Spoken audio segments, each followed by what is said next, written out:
नमस्कार मित्रांनो, आज आमचा ब्लॉग पाटणा देवीवर आहे।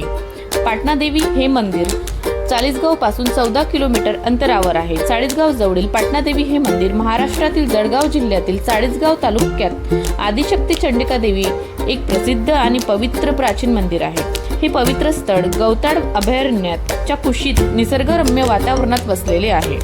मंदिराच्या समोर सुंदर परिसर आणि कान्हारगड आहे। पाटणा देवी हे आदिशक्ती चंडिका देवीचे जागृत स्थान व शक्तिपीठ मानले जातात। इतिहास यादव काळातील हे ठिकाण प्रसिद्ध होते। येथील प्राचीन काळातील खगोलशास्त्र भास्कराचार्य यांनी आपले गणित व खगोलशास्त्राचे शिक्षण घेतले होते असे मानले जातात। या परिसरात काही ऐतिहासिक कोरीव कामाची शिल्पे आणि मंदिरे आहेत।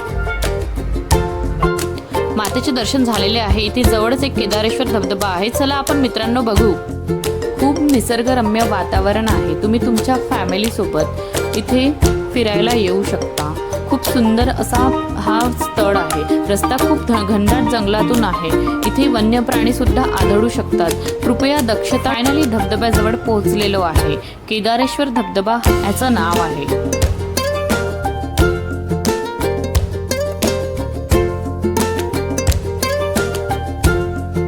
मंदिराकडे महादेवाचं मंदिर बघू शकता तुम्ही। किती प्राचीन काळातलं आहे, किती सुंदर मंदिर आहे। सुंदर असे महादेवाचे दर्शन सुद्धा होत आहे। धन्यवाद मित्रांनो।